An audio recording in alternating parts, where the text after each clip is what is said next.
to one of our fans getting ejected due to our AD not demanding that the visiting side sit on the visiting side. So after that, after ejecting the fan, he then came up to the stands where everyone was intermixed the whole time. It was a really intense game. Everyone's, talking back and forth, a lot of chatter. And he told them, I understand the sun is in your face over there and I feel really bad for you guys. Can you just slide over to the left? And Beaumont, can you slide over to the right? And it was it's halfway through the game at this point. I really don't understand that being said and why Jacob can't put his foot down to say, hey, if you're on this side, you don't belong here, you need to go to the other side. Stop the game if you have to, at whatever point for the safety of our fans and our players. So at that point, a lot of people didn't move, they refused to move, and nothing was done.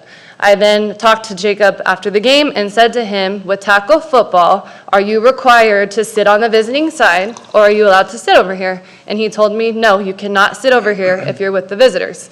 That is completely sexist and is not equal opportunities for our girls at all. So I am going to ask, and I did email him as well and followed up with him before, attending this meeting.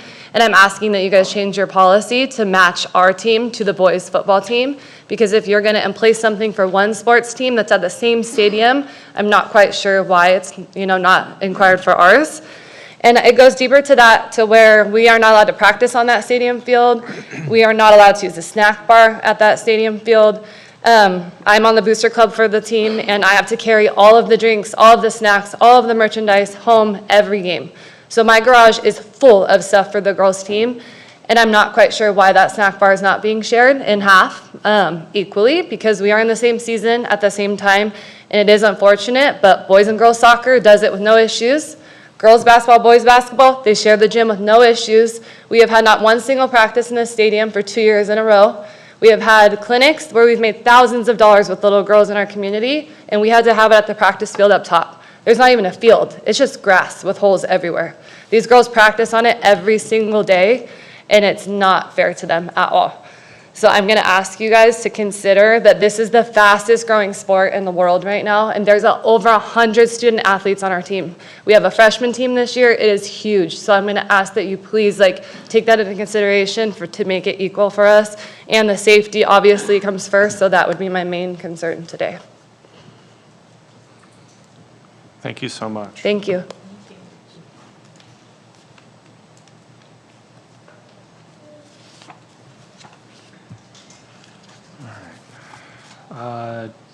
Jackie Richard.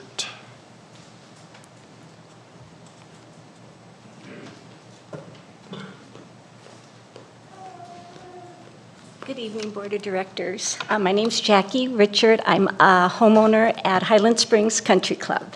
And you have a proposed, well, I think it's an escrow. You have a school that is planning to be built on the corner across the street from us. We have 1,400 to 1,500 senior citizens surrounding this proposed building. Traffic is awful. We have to plan, are we going to go Brookside or are we going to go Cougar? If I go Brookside, I'll have the high school and the middle school traffic. If I go Cougar, I have the elementary school, the middle school, and the high school. We have doctor appointments we need to get to, and we have to plan our day around school starting and school finishing. We had a fire last week right across the street from us. Emergency personnel were there. I can't even imagine what it would be like if we needed to evacuate. Brookside floods every time it rains. It's kind of constructed like this. I know they'll probably fix that. When the 10 is closed, the traffic is awful. This community, as you know, the infrastructure was not built to have this many homes. And I understand you've got to educate the kids. I worked at Bear Valley Unified School District for 27 years. I'm very familiar. We had a meeting at our clubhouse. I just think it's really sad for the children not to have a community school. And I understand this parcel was a lot cheaper than others in housing developments, but we're a lot of elderly people around there, and it's really going to impact our living conditions quite a bit. Thank you very much. Thank you.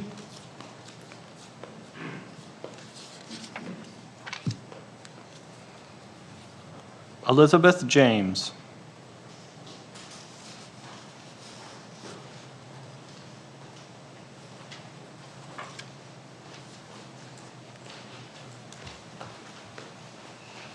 Hello.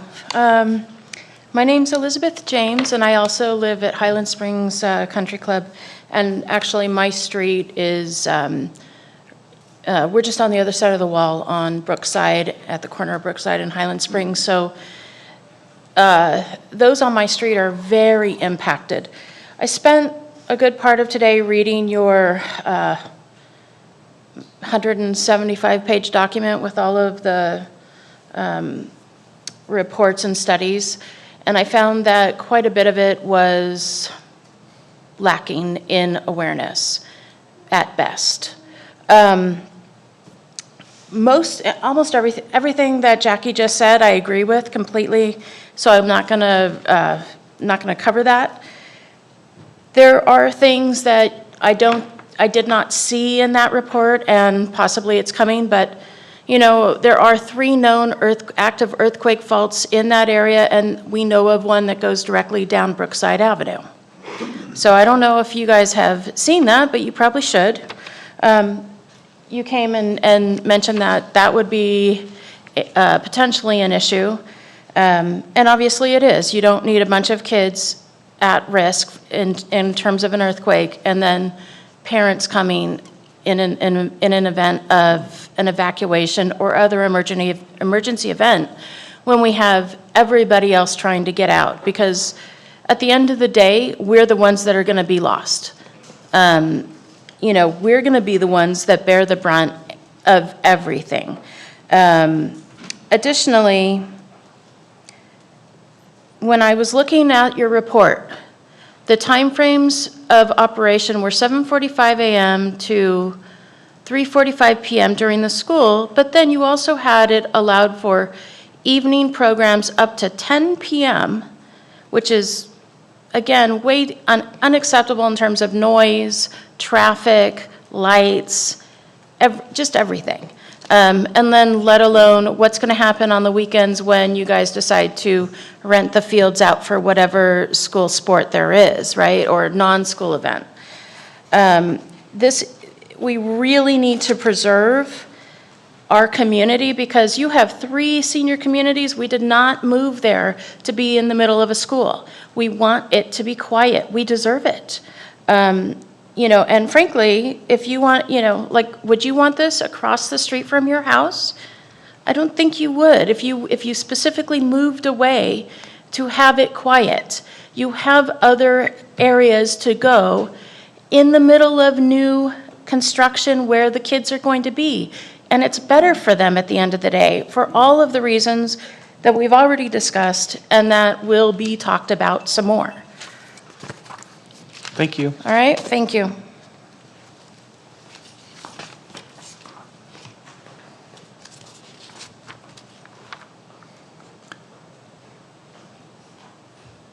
Sheila James.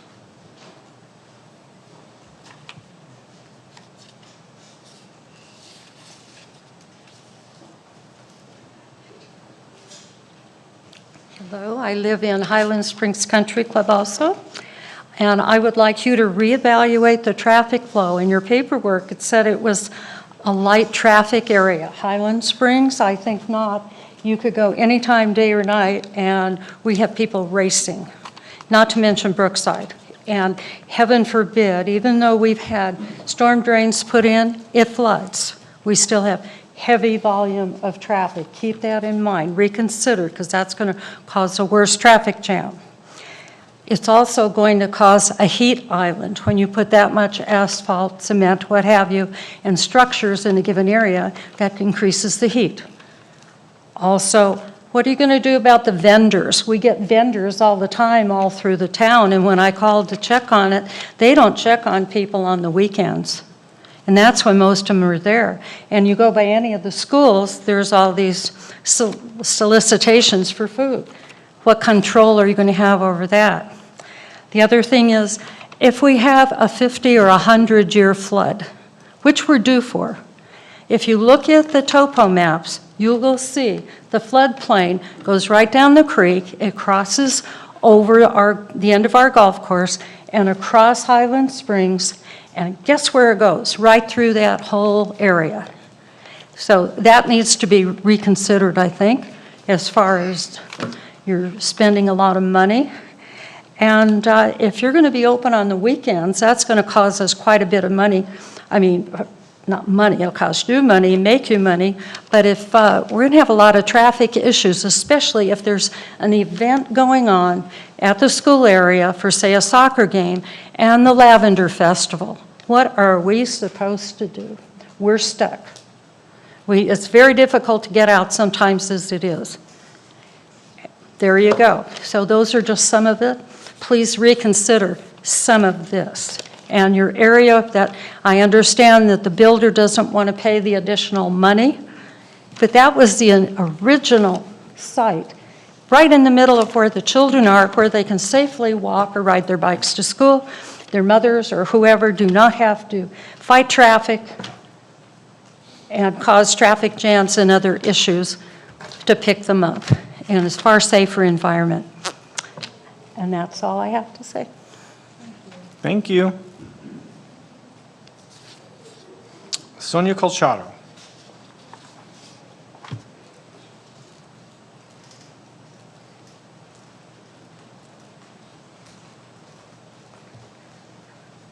Good evening, board members and Superintendent Kakish. My name is Sonia Colchado. I'm here as a community member, not as a representative of any committee. I am speaking on 2 topics, so I am requesting an allotment of 3 minutes for each. So I am involved in a lot of committees. One of the ones last year, I'm not speaking on behalf of them, but I was wanting to know more about the upcoming bond. So the facility advisory committee that was hosted. One of my first questions to our Superintendent Kakish was this invitation extended out to everybody? And the answer was no, because we wouldn't have enough room in this boardroom to be able to host everybody who's concerned and has questions and wants information on the bond. I think that would be a great problem to have, actually, is to be able to have a full room of people that want to know more about this bond. Why? Because you need their votes to be able to pass it, that's why. One of the things I requested when I was in the FAC, as we called it, was to host a town hall meeting, or multiple town hall meetings, which the district did do, so thank you for that. But my question is, was everybody who is eligible to vote for the bond invited to the town hall meetings? My understanding is that they were not. So we have a group of concerned citizens here. Were they aware that there was a conversation taking place, 3 conversations, right, taking place on the bond? The other thing that I have brought up with this board and with the district is making materials that are for the community in a way that they understand. And that means it's not a cookie cutter approach, all right? We dismiss our Spanish-speaking community many times. We dismiss them with this bond conversation as well, as I have already talked about. When we're talking to our senior community, what does the bond mean to them? We need to make materials that are eligible for them in a way that they would understand why this is important. Many of them didn't know that this was happening and why it's important. So what's going to happen when they see the bond on the ballot? If my voice was not prioritized when we were talking about this a few months ago, why is it important now? Why is my vote important now? As board members, you're up there as representative of each community that you were elected to represent. I understand that some of you have been in those seats by default for many, many years, and you haven't had to earn a vote. Many people don't show up to committees, many people don't show up to board meetings because they trust that you will represent them and be their vote, or be their voice, excuse me. And I think there's a big issue right now with mistrust from the community, and I've heard Ms. Mays Kakish talk about that. This bond, as I've mentioned before, you need to meet the community where they're at. You need their vote, we need the money, we need new schools, but we cannot dismiss the voices of our voters and our community members. Thank you. Okay, secondly, I wanted to speak on a different topic. Going back to the conversation with, this is not about the bond, but this is about Cherry Valley and our concerns with our voters and our community members there in Cherry Valley and our residents. So again, I'm Sonia Colchado, and I'm not speaking on behalf of any committee, but some of the concerns that were brought up, of course, is looking at different areas to have this school. I know some of the members that were here at the last board meeting and are not here today, I think it's important to take their comments into account. We know that you're holding a public hearing today, so just because they're not here today, but they were here last time, please take all of those comments into consideration. Some of the things that were brought up from members that couldn't join us today was just, of course, everything in terms of security for our kids. That's not the most adequate location. They are concerned with the fault that is nearby. We know that Sid Hill went and spoke to them and gave them some information regarding why they wouldn't be able to build at Atwell. A member that couldn't be here today was also speaking on the fault, and some of the information she looked at is that a school couldn't be built within 50 feet of a fault. Even if it's further away, there are specific mitigations that must be made if you're within a certain number of feet. I would suggest right now that because this is such a critical issue, that we encourage our community members to continue to speak up. For those that cannot make it to the meeting and are still very concerned about this, many are very frustrated, feeling that because this land is already in escrow, this is kind of a done deal. But again, reaching out to board members as much as possible. We know that you're all accessible to via email, but making sure that you know, or reminding your voters and your community members that they can come to you at any time, whether it's at a board meeting or not. And that's just being connected with your community. I just looking at some of my notes at some of the other things that were mentioned. To me, some of the things that stood out and that Sid Hill shared with some of the Cherry Valley residents was regarding Atwell and the developers there, and that just not being a viable place to develop the school because of the faults in that area. And that was concerning to me, being that a lot of these places and these schools are built with so many years in anticipation. It's not something that just happens overnight. So were these logistics or concerns that we weren't aware of when we were looking at the bond money, looking at the building of these houses, and also when we were negotiating with Banning where these students, what district they would pertain to. So thank you for your time. Thank you, Sonia. Megan Garcia.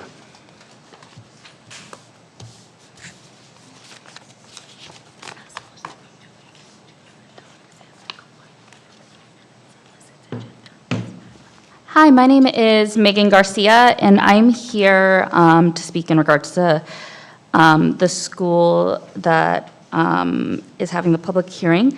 There is, after speaking with some community members that weren't able to be here from Highland Springs, bringing up some of the points that have already been brought up, the Brookside floods, how it always floods in that area. We already do have a school that has had issues with mold. Hearing that there is a school being considered to be built in an area where flooding is consistently a problem seems like we're setting ourselves up for failure, that we're setting ourselves up to have that same issue in just another school, which would affect both our kids, both the kids, the teachers, the staff, the community members as a whole. Obviously, the San Andreas fault is definitely a concern. Being in California, we keep hearing the big one is coming. Not a safe space to have. And then with traffic being the nightmare, so the before and after school, obviously, as the members in the community over there having trouble getting by, emergency access having trouble, and because of the way that area is built, there's a lot of bad injury accidents around that area. Most recently, a 3-car accident that involved children, ambulance, people speed down that area. Is that really a place that sounds safe to send your children, a place that has a lot of accidents, that has that fault line, that has all that flooding? Is that somewhere you would feel safe taking your children, your grandchildren, wherever it may be? And again, listening to the community members, we have a lot of our Cherry Valley people that did not feel like they were part of this conversation. To know that this was being built, ones that are severely impacted by this, either living across the street, living in that general area where their lives will be impacted by having trouble getting to appointments that they are needed, the lighting, the noise, the sound, everything that has previously been mentioned. So we do need the schools, we do need that, but I feel that the area that it is currently being put into with everything that is being brought up, this area is not the best way and the safest for the community, the safest for our children, and the safest for our teachers. Thank you. Thank you.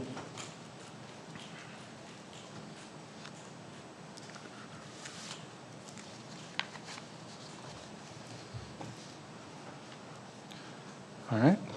Thank you all for your public comments. Item 8.1, approve the recommended action for student discipline case number 202526-18. Move approval. David? I'll second. Susie? Okay. Any discussion? Hearing none, call for the vote.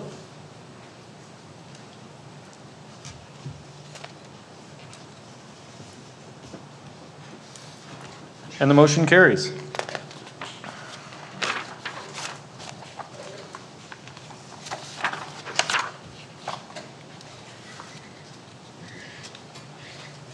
Item 9.1, report out of closed session.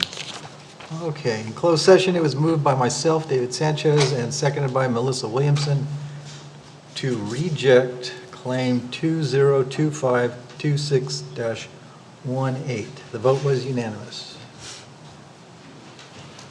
Thank you, Mr. Sanchez. Item 9.2, receive a report from the superintendent and review the district calendar for the month of August 2026. Good evening, everyone.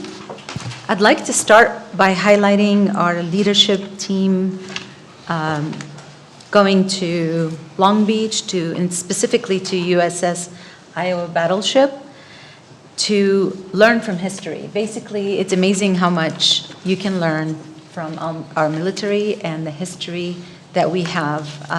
We've enjoyed 3 days training, included the tour of the USS Iowa, and multiple lessons that I think we will use here in our personal life, in our professional life. So thank you for the whole board for the support that you put in for professional development for all of our staff, including administrators. And then on to new staff orientation. Over 50 new teachers joined Beaumont Unified School District on July 29th through the 31st. And we're so blessed to continue to be a district that's growing and adding to our team. The Beaumont Teachers Association provided employees with free beverages from a coffee cart in the morning, and then on to provide lunch through our taco pop-up. So thank you so much for supporting your members, our teachers, all the time. It's actually all certificated staff. Welcome Back Rally, we held that on August 5th. And this year's theme spoke to the importance of believe, belong, and achieve. Grammy Music Educator Award recipient Mickey Smith Jr. was our keynote speaker. He entertained us with his talent, amazing talent, play the saxophone, but also his message. And I want to give special thanks to everyone who attended the rally, which is all of our staff, over 1,400 staff members. But I especially want to thank the Board of Trustees. The whole board attended along with our staff and welcomed all of our staff. And for first day of school, I'd like to start by a little video that came to us from Enohaz Elementary. I don't know if there's a sound to it.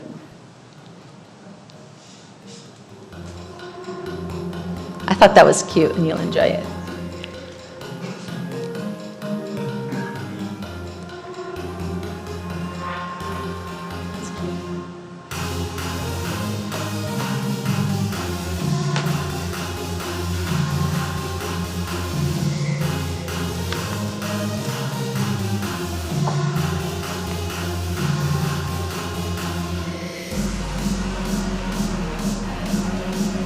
They were able to capture every staff member at that school, classified, certificated, administrators, and some district staff. There we go. These are the type of smiles we actually watched all over the district. I mean, this is one of the smoothest openings in 6 years, and I do want to thank everyone that participated into the planning, us being prepared to welcome our staff and our students on August 6th. It took a lot of work during the summer, but I tell you, every single entryway was clean, welcoming, full of smile, all of our staff full of smiles, welcoming our parents, our guardians, and our students. So I want to thank everyone that was involved in that. We had a great day. And then on to our calendar. Because we have another meeting in August, we're just going to give you a few highlights of our public board meeting will be on August 25th. And then our parent committees actually will have a district welcome back to all students and parents, and that will take place at Beaumont High School. I do want to welcome my friend, Mr. Mike McCormick, in the audience.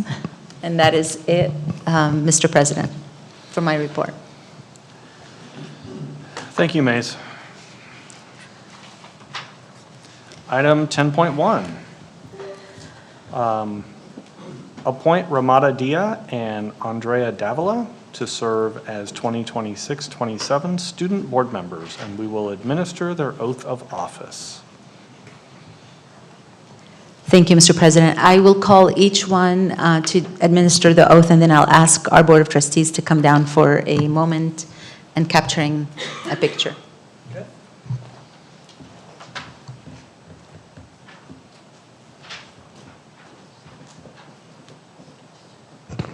We'll go here so our families can also be able to witness this. This is such an honor for us as a district to be able to have student participation in the decision-making process that goes on with our Board of Trustees. So I want to commend the board for allowing our students to serve as student board member.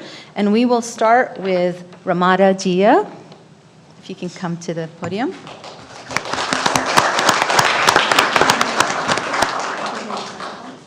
Okay.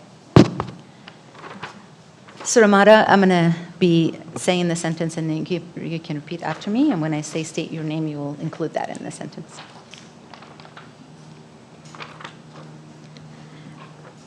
Okay, so please raise your right hand. And you can say I and state your name. I, Ramada Dia. Do you want to come?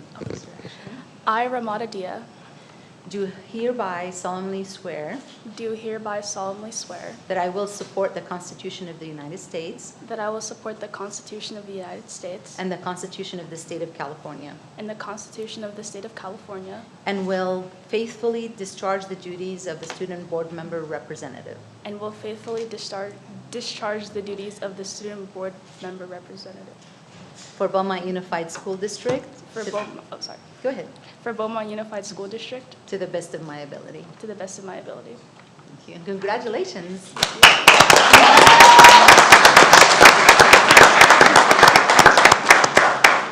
And now for Andrea Davila.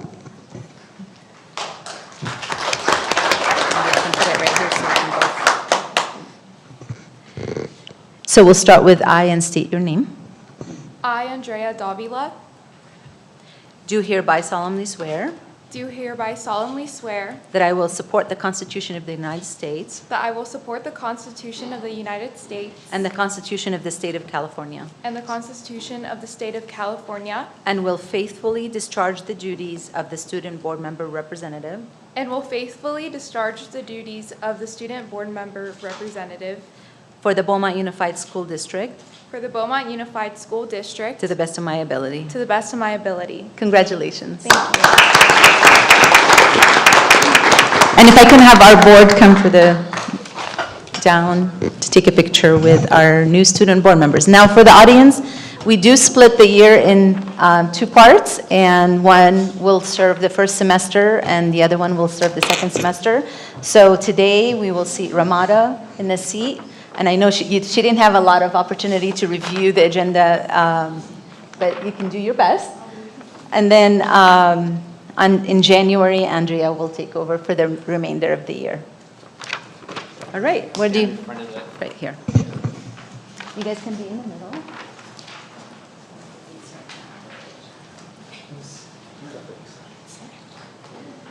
Can you guys go ahead? Yeah, perfect. So that way you guys can just tuck a little bit behind them. Yeah, perfect. Because we're getting it. Melissa, yeah, thank you guys.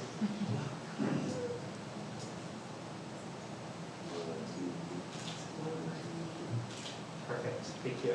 And if any family members want to take pictures with them?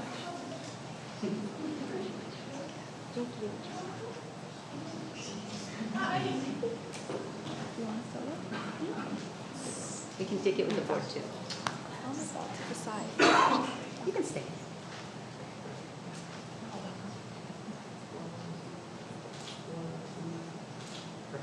Thank you. Congratulations. Good luck. Do you have any family members here?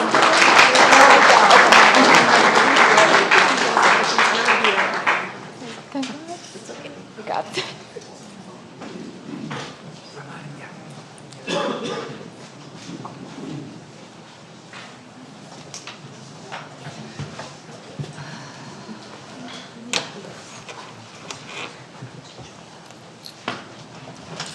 That's exciting.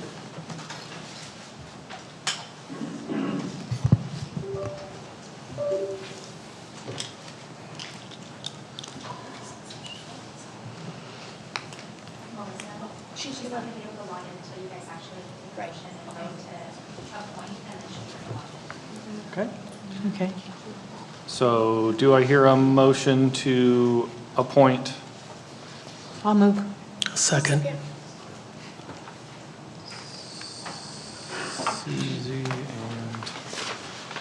Melissa. All right. Any discussion? Hearing none, call for the vote.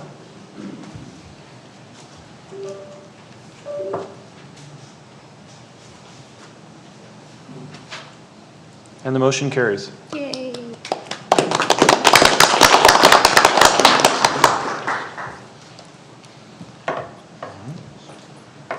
Good.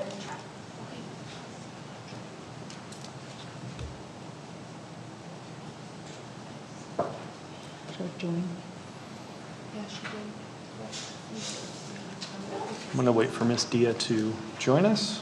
Yeah, it's asking her to vote on the last item. Can we skip that or?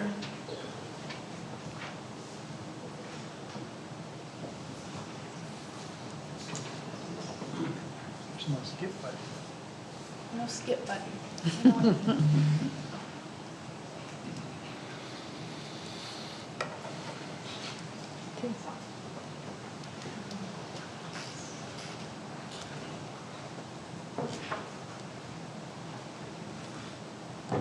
We good to go? I think we're good.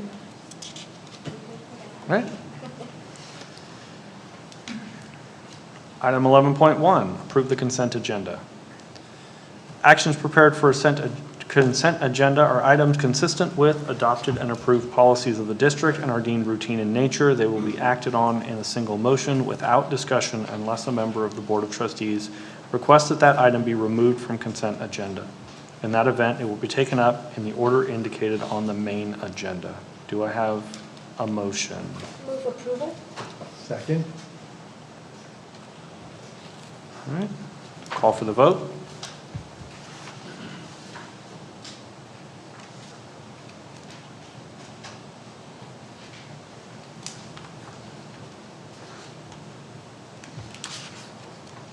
And the motion carries.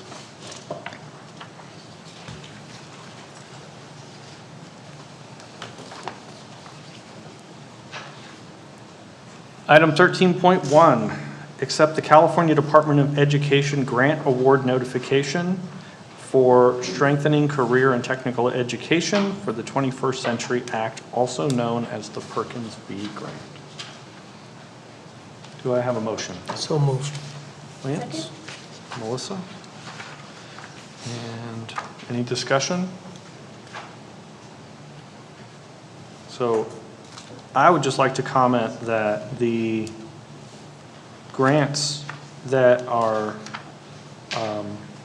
Career Technical Education Department apply for and receive, these are not automatic. These are things that take a lot of work, and we have to demonstrate to people who know what they're looking at that we are doing things in a way that's consistent with solid educational practices. So I'd like to commend our CTE departments for not only doing what's necessary and good for our kids, but doing the extra work to go and apply for this stuff. Because this stuff isn't automatic. You have to go out and get it, and then you have to show people that you're doing the right things to get it. So it's not just doing the right things, it's doing the right things and then going out and asking people to look at your stuff and say, hey, look, I'm really doing the right things. So I want to recognize that real quick. So that's my discussion. Well said. Any other discussion? Call for the vote.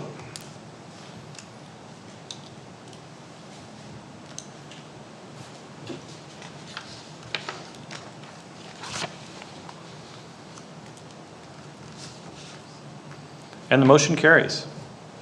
Item 14.1, approve a variable term waiver request for 2026-27 school year. Do I have a motion? Move approval. Second. David and Lance. And any discussion? Hearing none, call for the vote.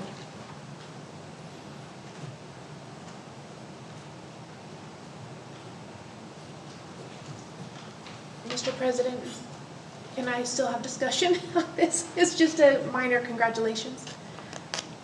Do you mind?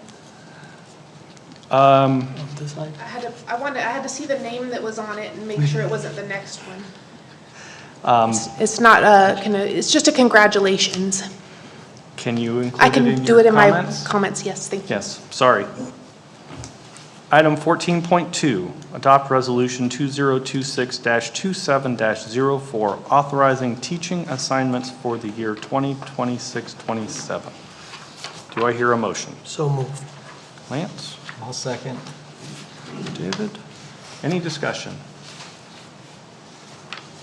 Hearing none. Call for the vote.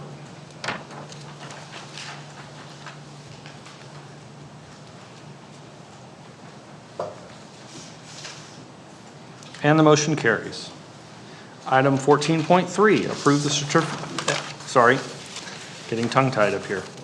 Approve the certificated personnel assignment order listed on the report dated August 11th, 2026. Move approval. Want to make sure those people we had in that picture get a job now. I'll second. Second by Susie. All right. Any discussion? Hearing none, call for the vote.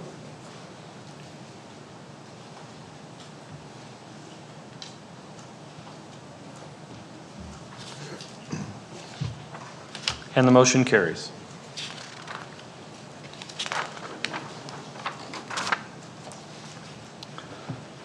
Item 14.4, approve the classified personnel assignment order listed on the report dated August 11th, 2026. Do I hear a motion?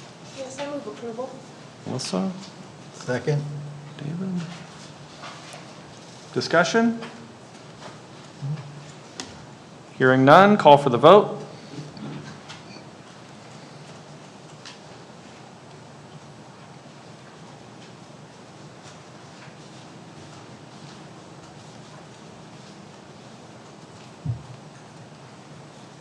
It's not going.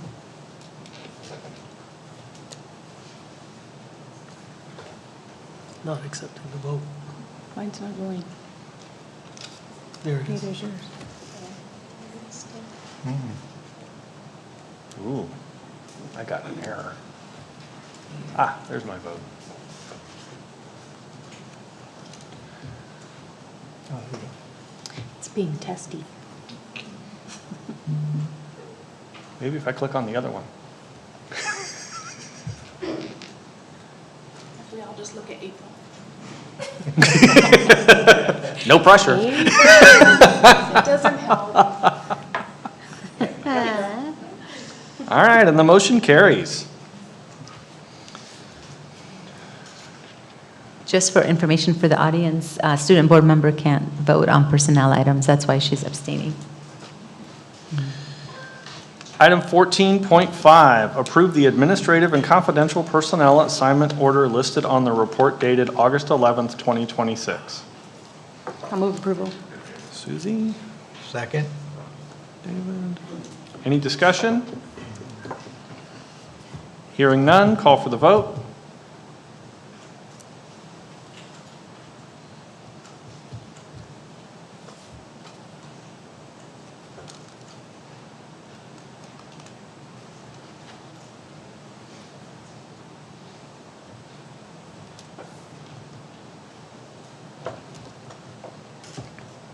I keep clicking. There we go. Here it goes.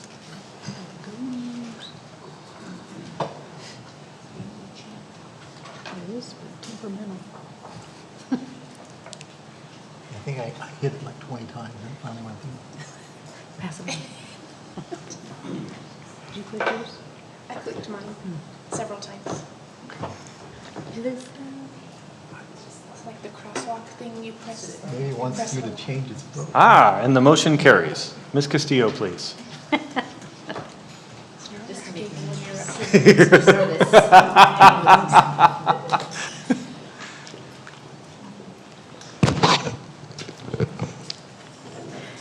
President Brown, members of the board, Superintendent Kakish, cabinet, colleagues, and guests. We are happy to announce the appointment of Ms. Christy Biber to the position of Director of Nursing. Christy has been a member of the Beaumont Unified School District team since 2024, when she joined the district as an adult education LVN instructor. In addition to her role with the district, she previously served as a Director of Nursing at Smith Chasen College of Nursing and continues to serve as a charge nurse for Kaiser Permanente and a nursing instructor at Smith Chasen College of Nursing.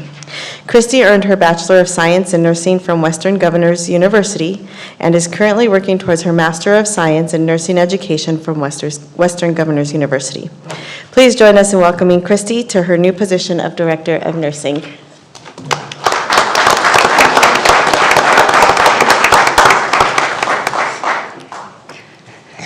Hello. President Brown, members of the board, Superintendent Kakish, cabinet, colleagues, and community. Thank you so much for the opportunity and for your confidence that you have placed in me. I'm truly honored to continue serving Beaumont Adult School and their vocational nursing program. I've had the honor of working alongside our nursing students for the last couple years, watching firsthand their commitment, their dedication, and reaching their goals.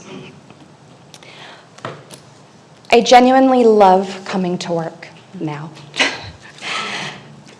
I love being a part of this school, and I take a great deal of pride in telling people where I work. I know not many people can do that, and I don't take that for granted. I'm extremely grateful for the opportunity to continue building upon the already amazing program that we have at Beaumont Adult School. And I want to continue to support our students as well as our community. So thank you again for the confidence that you have in me. I am truly grateful for this opportunity, and I am very excited for what we will continue to accomplish together. Thank you so much. Welcome. Thank you. Welcome.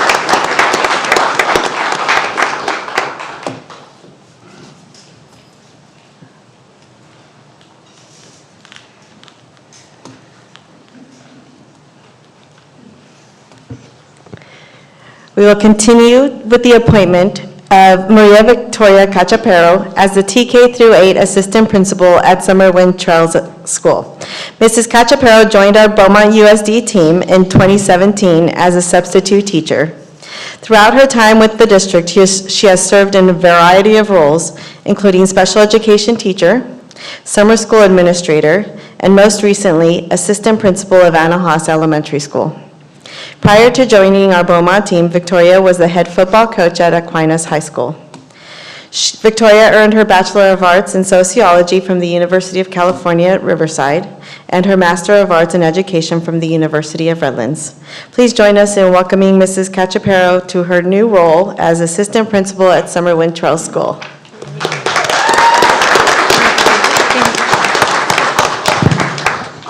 President Brown, members of the board, Superintendent Kakish, cabinet, colleagues, and community.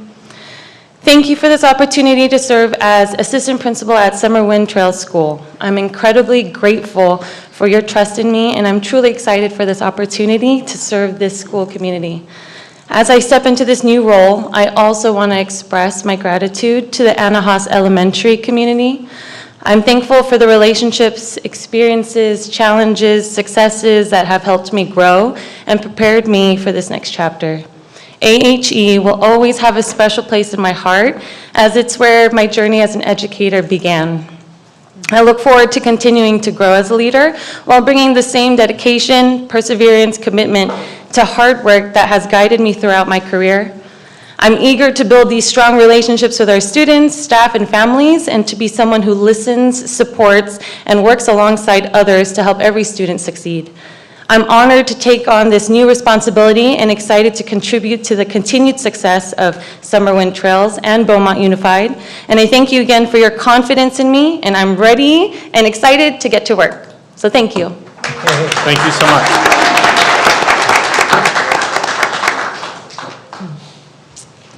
That's exciting.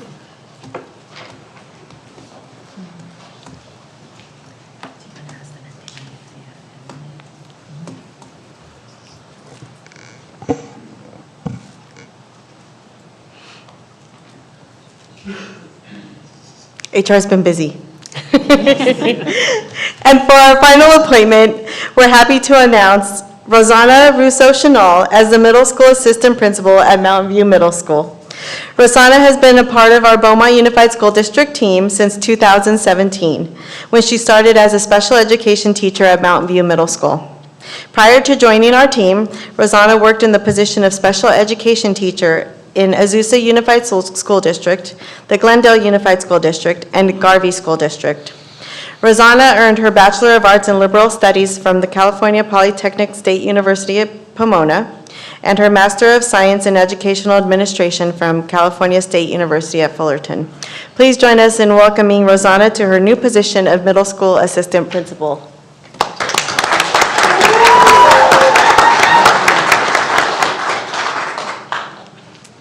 President Brown, members of the board, Superintendent Kakish, cabinet colleagues, and members of the community. Thank you so much for this opportunity and for the confidence that you have placed in me. I am truly honored and excited to accept this position. I have had the privilege of serving our students and families in different capacities, and I am grateful for the opportunity to continue to work in this new role. I also want to take a moment to express how much I have learned and how much I have appreciated my time at Mountain View Middle School. I am especially grateful for the direction, assistance, and guidance that I have received from our principal, Mr. Dickinson.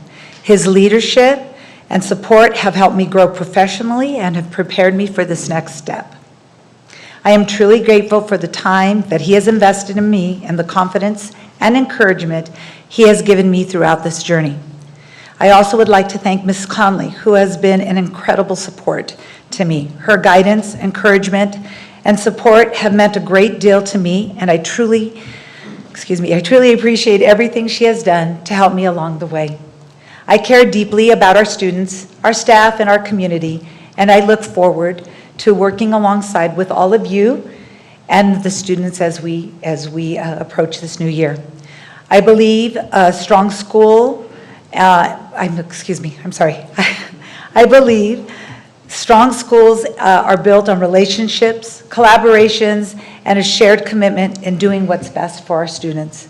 As I step into this role, I am excited to listen, to learn, and to support our staff and be a positive and supportive presence to our students and families. Thank you again for this opportunity and the trust you've placed in me. I look forward to serving our schools, our community, supporting our staff, and being a part of the important work ahead. Thank you.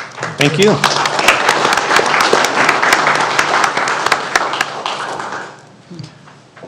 Before we move on, I would like to ask for the 3 new appointees to stand, and anyone you brought with you to also stand and recognize this moment for all of you.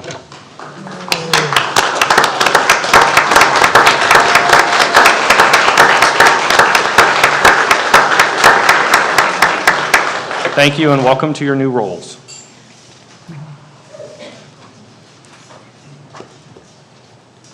All right, item 15.1, we will conduct a public hearing on the mitigated negative declaration and the title school site selection standards for the proposed TK-8 school at Brookside Avenue and North Highland Springs Avenue. We will open this. Yes, so we will open at 7:02. Good evening, President Brown, Superintendent Kakish, Board of Trustees. This item is a two-part action. The first is a brief presentation from staff and our consultant related to the specific project and also conducting the public hearing. And the last action, the second action, is for the board to take action on Resolution 2026-2027-05, and this is adopting the mitigated negative declaration for the project. Before I start, I would like to thank the Highland Springs Country Club members for their hosting us a few weeks ago, giving us the time to share not only our district-specific project on this one, but also our district challenges and our successes, where we're at as a district. We are the fastest growing district in Riverside County. We wanted to share that with this community, and we took a lot of input and a lot of questions, and hopefully we were able to be effective in providing them with the answers that they were looking for. Obviously, this is a significant project, and again, I would just want to thank them for taking the time to allow us to share more on the specifics of the project. This presentation is one of the requirements from when we do project analysis, and one of them is to meet the California Environmental Quality Act, which is also known as CEQA. Part of that is also meeting the Department of Education's requirements under Title V, which means going through specific detail on analysis for site selections, like the one that we're presenting this evening. This project is currently in the environmental and site analysis investigation in our due diligence. We are in escrow, and escrow could take us about 6 months until we complete all our due diligence, all our site testing, investigation, making sure that the site is viable for a future school site, and obviously seeking the final approval from the Department of Education. Prior to acquiring future sites, as I mentioned, school districts must comply with CEQA, which we're meeting that this evening. But also one of the main requirements, not only for state funding, but also for site approvals, is acquiring the final site approval from the Department of Education. This is one of those items that will meet that requirement, plus others to come from other agencies that we need certification that the site is clean, that is viable again for a future school. This proposed project is located in the Sherry Valley community. This is north of the 10 freeway, but more specifically, this is on the corner of Brookside Avenue and north of Highland Springs Avenue. It's about 37 acres, and currently the site is vacant. With us this evening, who's going to walk us through the details of the report, is Mr. Jorge Estrada. He's a senior associate from PlaceWorks Environmental, and he's going to walk us through the presentation, going through the highlights of the report itself and the findings of the analysis that took place. With that, Jorge, you can come in.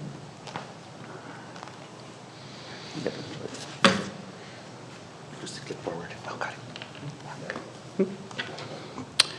Good evening, President and members of the board. My name is Jorge Estrada with PlaceWorks. We're the environmental consultant that was selected by the district to assist with the CEQA process, which was preparation of initial study along with technical study that supported adoption of a mitigated neg deck. So basically the purpose of CEQA is to evaluate the potential impacts of a project on the environment and not the other way around, and to identify and reduce impacts that have been identified through the CEQA process, and also to inform the public of potential environmental impacts and the board for your education and for your consideration.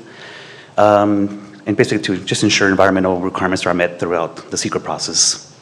I can click on this, right? So the timeline here, we started with preparation of a draft initial study, which was internally reviewed by the district and legal counsel.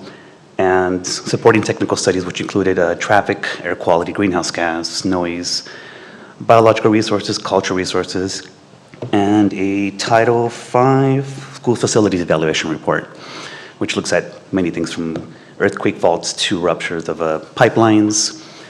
On April 22nd from April 22nd to the 21st, we had our 30-day review period, which included not just local review, but also state agency review through the state clearinghouse. So it was uploaded to state clearinghouse website, and all state agencies got a chance to review, from Fish and Wildlife to Regional Water Quality Control Board.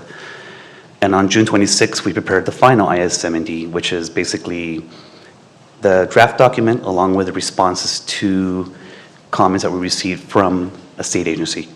And that together becomes your final initial study and mitigated neg deck. On June 26th, we prepared the mitigation monitoring and reporting program, which are basically all the mitigation measures outlined in the initial study. And that's your reporting program. That becomes the district's tool to implement all mitigations as the project proceeds. And then now we are here, of course, August 26th, the board meeting. And here are all the topics that were analyzed in the initial study. So basically anything from aesthetics all the way to wildfire. And the proposed impacts, so the initial study identified no impacts regarding mineral resources, less than significant impacts regarding aesthetics, agricultural, air quality, energy, greenhouse gas, hazards, hydrology, land use, noise, pop housing, public services, recreation, transportation, tribal culture, resources, and utilities. And we identify less than significant impacts with mitigation in the areas of biological resources, cultural resources, and geology and soils regarding paleontological resources. We did not identify any significant unavoidable impacts. And the topics that did include, sorry, go back one more. The topics that included the site-specific technical studies to support those topics were air quality, where we did technical modeling and analysis, and these are all appendicized in the initial study. Greenhouse gas emissions, energy, hazards, where we did a Title V school facility evaluation. Also, the PEA was part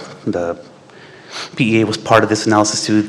We did a site-specific noise analysis. We did noise measurements, noise modeling, and we also looked at transportation. We did a transportation study to look at that, and we did do tribal cultural resource consultation. Some of the mitigation measures from the document are regarding biological resources. There's a burrowing owl survey, a focus survey that needs to occur, which we already actually conducted, and there was no finding, but now we have to do a pre-construction survey. So before the construction starts, there's a new burrowing owl survey has to be conducted. Nesting bird raptor survey. For cultural resources, we have a qualified archaeological monitors on site, so in case any finds come up, then they're identified. You need to go out there and identify these finds. The county coroner, of course, any human remains, they'll be identified and they'll be contacted. For geo, like I said, it's paleontological monitoring, similar to cultural. And these are all specialists that the district would hire and have on board during the construction portion of the project, and mainly the grading portion. So just recommendation tonight is for the board to adopt the initial study and mitigate the neg deck, adopt the mitigation monitoring and reporting program, and direct staff to file the notice of determination, which has to occur within 5 days of the board consideration. And that's all I have for CEQA. Yes. Yes. Thank you for your report. I have Thank you. a question for, no, I have Oh, sure. a question for you. Of course. I noticed that in the report, you mentioned the air quality, you mentioned the earthquake from the residents of Highland Springs country area. I didn't hear, maybe I missed it, in terms of the flooding, in terms of, was there something in the report in regards to how that area that has flooding issues is covered in your report? Yeah, no, we did, there is a hydrology water quality section in the initial study. I thought that was the quality of water for the No, hydrology area. also, for the amount of water that comes outside and offsite. We also did a offsite hydrology study to show that the flooding would not impact the property itself. It's not part of this report, it's separate. So when you say it won't impact because right now, they seem to be impacted. Correct. With flooding. What are the measures that are being taken to offset that? Well, the engineer that come on board would have to figure out any hydrological issues and contain water on site, off site, so there's no impacts to students. So that would be part of the engineering process, the hydrology, water quality management plan, analysis that needs to be conducted concurrently with this project now. Go ahead. So where we're at right now with this analysis is an overview of what just the California Environmental Quality Act requires us to study in terms of those 20 studies that Jorge presented. As the project moves forward in terms of more analysis and deeper testing, we will do geotechnical studies for seismic, anything that affects the project itself. By that time, we'll have an idea of the engineering involved as the architect and the engineers are part of this project in terms of the types of soils, the types of engineering that would need to take in order to design the foundations. In terms of flooding, that will be all taken into account. Not only what comes into the campus as a school, but also what goes out of the campus to the public area or the right-of-way. Many times when we do design, actually one of the requirements as we design schools, we have to maintain and retain our water from rainwater, from flood, which is we have to design some detention basins or other types of basins in order to keep that water within the property and slowly put it into the system of the flood control. So all that will need to be engineered as the project moves forward. For us today is more on the environmental impacts, but obviously we will go take a deeper dive on the engineering and like Jorge mentioned, the hydrology analysis that the engineer will need to look at and will need to be submitted to the Division of State Architect. Can I mention something? So this is a preliminary environmental, right? And so if we do move forward with the project, once we get started with all the plans and all that sort of stuff, this will be transmitted to all kinds of government agencies. So like flood control will be able to tell us, you need to do these sorts of things or conditions of approval of the project. So we're not doing it in isolation. It will be in conjunction with other agencies. So this right now is just preliminary, and this is not solidifying anything right now, right? That's absolutely right, Ms. Lara. The county, because this falls within the county area, our county engineers would have to be involved, and also the cities that are part of the sphere of influence would be the city of Banning and the city of Beaumont also will be taking place on analyzing everything that's outside that impacts the project and the project impacting the public right-of-way. Flood control would be one of those agencies that would need to be part of that, in the water district too. It's kind of, this is us doing our homework. That also includes signage for road right-of-ways, correct? Because when we built this place, we had to worry about the street here with it flooding, and then we had the bridge up the high school on Cherry Ave with Royal Coach. That's where the stoplights came in, and also increasing the size to a 4-lane. Yes, part of the engineering and when we get to the Division State Architect and also working with our other local agencies, one of the requirements, us as a district and as we go into as a developer developing the school, we will be required to develop everything that's off-site. Walkway, streets, utilities, infrastructure, in order to have safe routes to the school. And again, that will be in partnership with the county and the local cities. And this is true even if we purchase the property like we've done in the past with other sites, Pennsylvania, 14th Street, Oak Valley. We've purchased sites under the same conditions, but we've never used them because we found out later they weren't physically and feasibly appropriate for school sites.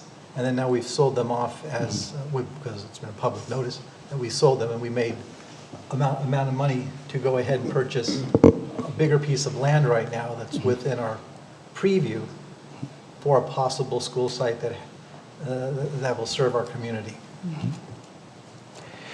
That is back in the 90s when these 3 properties that you're talking about, those surplus properties, when they were purchased, I can't speak how they were acquired or for what purpose. However, back in the 90s, there was different requirements from the Department of Education and Division State Architect.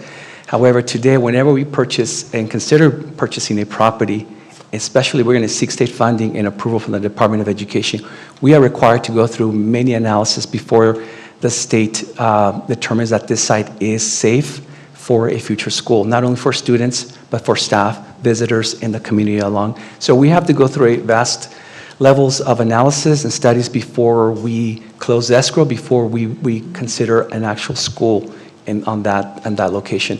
The CEQA process has 20-plus studies that we've looked at that so far is giving us that the site is clean, there's no issues, but we still are continuing to do further analysis like geotechnical studies for seismic and soil testing, making sure that the site is clean, that there's no underground issues or anything that could potentially impact like high-pressure pipes, high-pressure petroleum, which the site doesn't show that that's anything close to that. So we're going on the right track. We're kind of like an onion, making sure that the site is clean before we close escrow. Okay, and then we'll also do we've heard a couple people talk about faults, but they don't understand that even before we build the school, we'll have to dig down about 100 feet to see a geological timeline to see when faults were ruptured for our footings if we do move that way. Yes, we will go into, when we get into the engineer geotechnical studies, we will do borings throughout the campus, make sure that, or the site, make sure that the site has no active faults. Plus, we work with the county and geologists in the county and our local environmental consultants to make sure that we are in a safe zone. Now, California, there's a lot of faults everywhere. Doesn't mean that they're active, but our due diligence is to make sure that these faults that do exist or may not exist, that are acceptable from the state's analysis. One of them is the Division State Architect. One of the requirements in one of the studies is to submit a geotechnical study, making sure that the site has been analyzed, not only for active seismic, but for soil conditions for the engineering of the footings and the slabs that will be included in the buildings. Okay. Other schools we've talked about bioswales, and you brought up a great question about the flooding.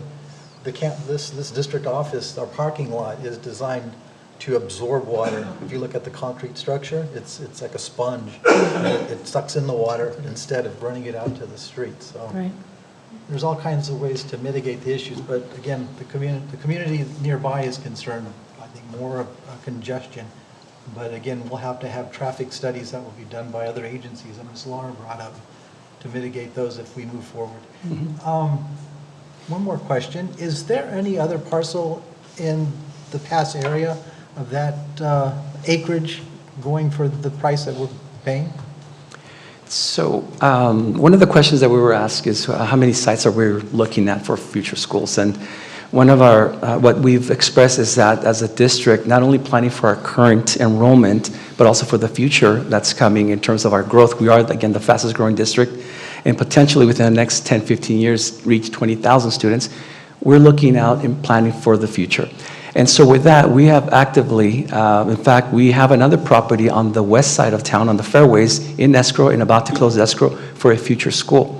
On the east side of town, we are still actively looking and negotiating and would like to consider the Atwell property that was mentioned this evening. That is still a site that we are considering for that community. This specific site on Highland Springs is for that growth that's coming. Not only that we're currently seeing the students are being bused across town, but on the east side of Highland Springs, there's a potential, tentative track maps and a potential future for many homes. I don't know the exact amount, but I think it's over 2,000 new single-family homes projected in that area alone.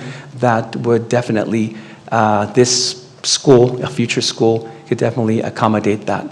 Now, one of the questions that I was asked is, well, that's the Banning area. But the Beaumont Unified School District covers not only Beaumont, the city of Beaumont, but also Banning, Cherry Valley, and also Calimesa. So we are a district that covers a vast area, and we are required to educate any of our students that walk into our schools. Oh, no, and I agree 100%. I mean, as a kid, I used to go up to top of Bogart Park and look down and see, the fields and the cows and everything like that. Now I go up there and I want to rename Beaumont the city of terracotta, because all you see are terracotta roofs. Thank you. Thank you. So I have a question, Sergio. So my question has a little bit to do with this survey, but it has a little bit more to do with timeline. So we're going through this required process now as part of escrow. And the district, through the sale of some properties, we do have the resources to purchase this property for future use. And, but what does the funding look like for actual build out, and what's the timeline look like for using this piece of property and actually having a school on this piece of property? Great, thank you, President Brown. For us, this property is, we're in escrow, actually, with a very great deal that we were able to enter in terms of the value of the property for future use. But to give you an idea as a reference point, what would it cost today to build an elementary school or a project of this level? We're looking at close to $100 million. In 2016, the last school that we built, actually in one of our neighboring school districts, we were able to build the same design, same type of school for under $25 million. So the cost of construction has gone and labor has gone so high. And so for us today, we're planning again for the future, not only for our current student population that we have today, but also looking as we continue to grow. As we acquire these properties, we're looking ahead on what is the population growth in the area, and we're planning for that. But in doing that too, we need to start planning also how do we acquire the funds to get to that level. And so that's another separate discussion that we'll have with the board, potentially with future bonds, developer fees, state funding, things that we can start planning to get to that level as we phase and we're ready to build the school in that location. If we had $100 million today, we would obviously bring to the board a recommendation, and the board, we will look at what is our highest needs in terms of where the new school will be located. Currently today, we have a lot of development that on the west side of town, on the fairway, where we are closing escrow fairly soon, I believe maybe this week. And we have a design committee, so that project is way ahead of this one. So if we had $100 million today, that would be the first one that we would most likely staff recommend. But again, we are in need for 3 future schools. So it sounds like we would need $200 million to build this school, because we'd spend the first $100 million in Fairway Canyon. Right. And then, so we don't have that $100 million. We don't have the $200 million. The current bond under consideration would not be for enough money to build either one of these schools. So we wouldn't have enough money we can do the environmental studies, we can close escrow, we can buy the property. I understand that's very important, because property big enough to support a future school site is incredibly rare in Beaumont. Yes. Within our school district. And as was mentioned earlier, our school district encompasses pieces of Calamasa and parts of Banning. We're very wide. But I'm just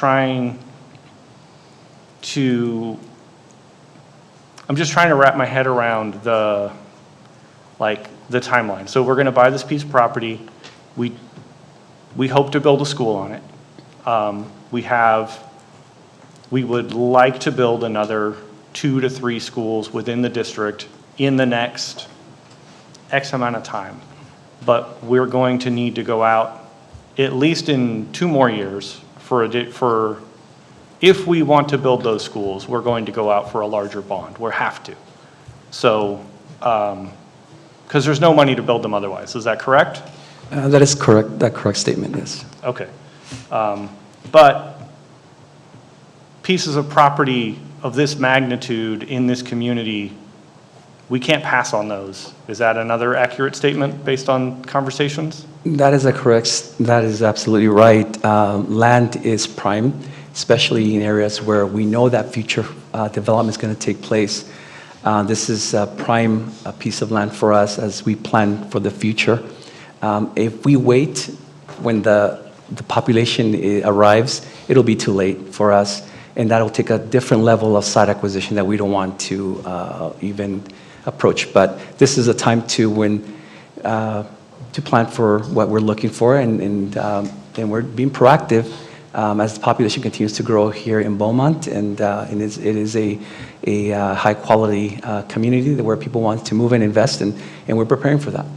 So probing a little farther, if in 2 years, and it's a huge if in 2 years we were able to pass a bond for enough money to fund building both of these schools, which seems a little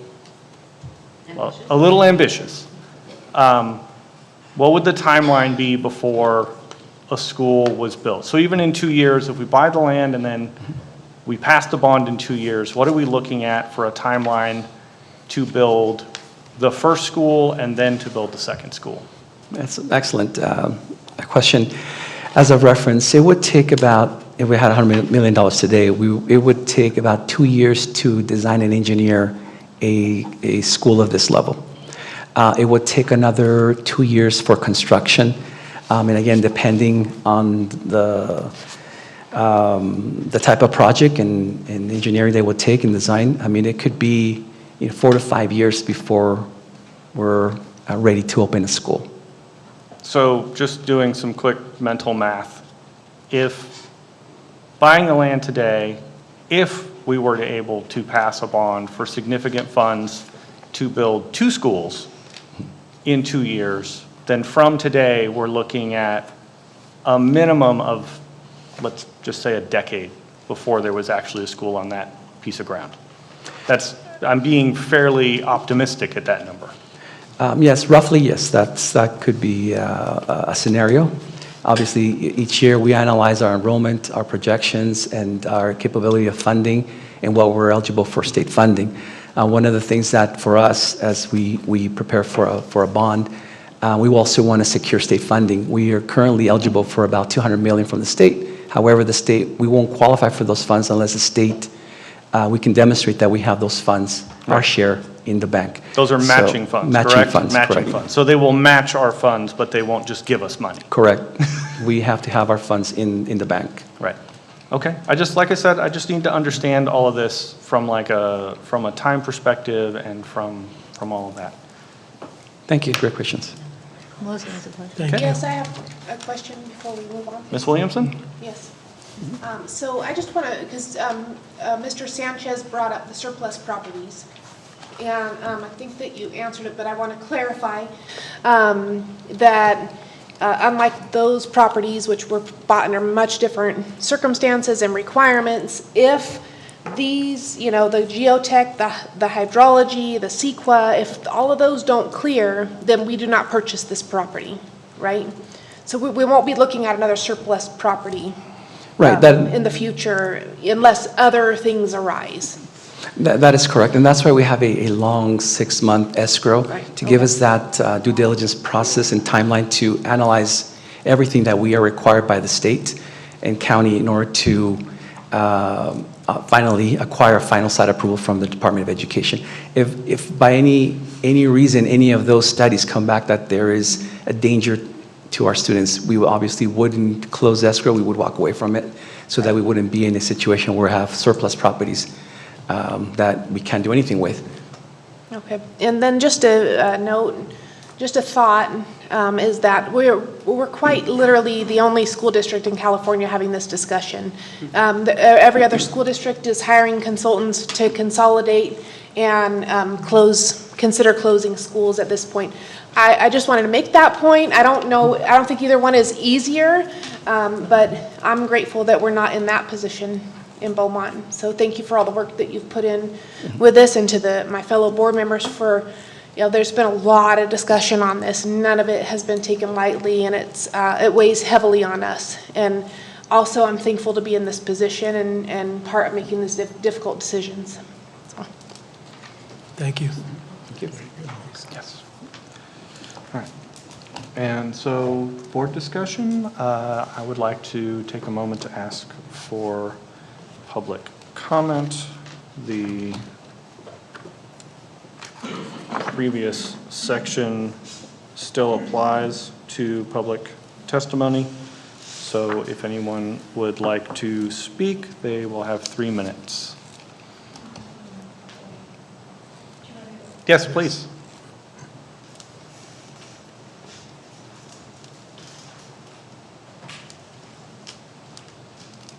My question again is, do we know how it was determined that Highland Springs is considered light traffic? For anybody who, 24 hours a day, there's traffic. And I've never seen any, ropes across or meters, anything measuring it at this point. So how is that determined to be in the report? That's number one. And number two, please, I'm just going to say, do look individually, look at the topo maps and you'll see the watershed. Anybody that's taken any classes in that, you're going to know what you're looking at. No question about it. And that's going to cause more problems on Highland Springs. It's bad enough down near the freeway, and it's getting bad the further up you come. So that's my question. Thank you.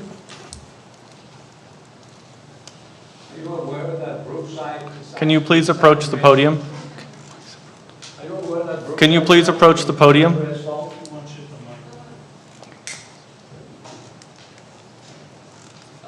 Sorry, sir. I wouldn't have moved here 3 years ago if I knew that the San Andreas Fault is actually Brookside. Trust me, I wouldn't have moved here because I've been through 3 shakers in LA and they're not fun. You saw what just happened in Colombia, and they're not fun at all. And boy, oh boy, Lord forbid that thing hits right in the middle of the school day. Ooh, right down Brookside. We'll have beach property, either one side or the other will have beach property. So be aware of that. I know this gentleman worked hard, and I know they're trying like hard to get this thing through, but there's just too many things here around that, why they keep building over on the other side, I don't know. That's another issue, but I mean, it's going to hit us. I mean, it's already been said, we're so overdue. You saw it in Coachella Valley here 3 or 4 times in the Bakersfield area. We just had a 3.2 where we live about a month ago, all of a sudden, and everybody went, whoa. So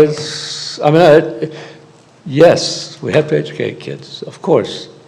As I mentioned to you folks before, my son is on the Board of Education in Santa Ana, and he loves kids, and he loves teaching, and he loves being involved, and he loves being a part of what you guys do. But we're just in a funny situation here, and then we got all these old folks that are living there, including me now that I just turned 79. So, so it's just, and then we got the village right next to us with the same issue, with 800-900 people, and I don't know. I mean, we have 1-2-3 Farm right now, and you want to talk about a pain in the what? They're open Thursday, Friday, Saturday, and Sunday. Trash everywhere, cars everywhere, noise everywhere, fights. I mean, you can hear them. You can actually hear them when they're having a fight up there. It's terrible. The music. I mean, but they own the area, and they can have whatever they want according to the county. So, we fought about getting the noise down from 2 o'clock to, then it went to 12 o'clock. Now it's down to, I think, 11 o'clock. But it's a never-ending fight.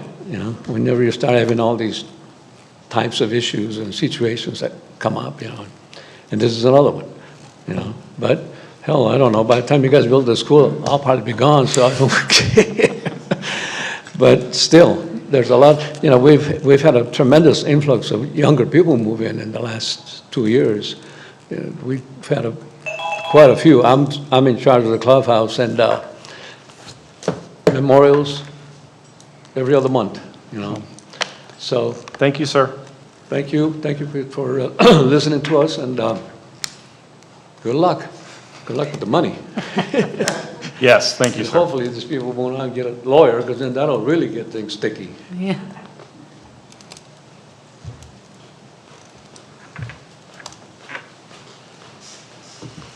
Hello again. Thank you for considering what we have to say. This is just one example. I have gone through your, what is this? The mitigated negative declaration. I just downloaded it this morning, so in between my work and my meetings, I've been going through this. And in just about every single thing I disagree with. But one obvious one, for instance, is page 388 under transportation, where it says in item C that substantially increased hazards due to a geometric design feature such as sharp curves or dangerous intersections. It's less than significant. So we've already explained to you in 2 meetings, one when you were at our clubhouse and also in the last board meeting, the intersection of Highland Springs and Brookside is extremely dangerous. There are accidents all the time. Last week, when we had fire trucks at that intersection, I personally witnessed people speeding by fire trucks who were turning left to go into the vacant lot. People speed. Then they go up to Highland Springs, and it is a very hard left turn. When people are driving too fast, they go through the fence into 123 Farm. Happens all the time. Right here, I mean, this is not, every once in a while, every 10 years. This is a weekly occurrence. It's a very dangerous situation where you're planning on, where you have putting on page 3-89, vehicular access and circulation. You're proposing to put the drop-off site on Brookside Avenue. Anywhere on that road is extremely dangerous, let alone on your map, you're showing that your entrance is directly across from our exit gate. Again, I can't begin to state how bad that is. I think that there's a lot of ways to mitigate this, but I did not see it in here. So I would recommend that from a taxpayer standpoint, that you do not waste anybody's money going through any more testing till you look at this a little bit more closely. Thank you. Thank you.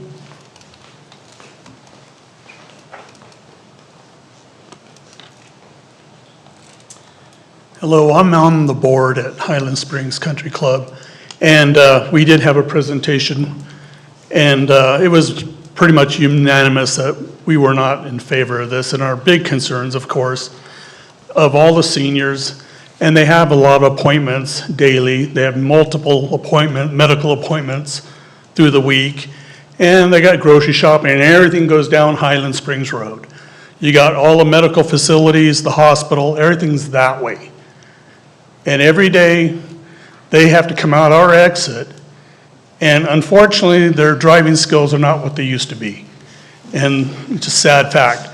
But I just can't imagine, with all the other distractions, speed, bad weather, it's gonna be quite daunting for them. And it's a big concern. As far as the children, huge safety issue.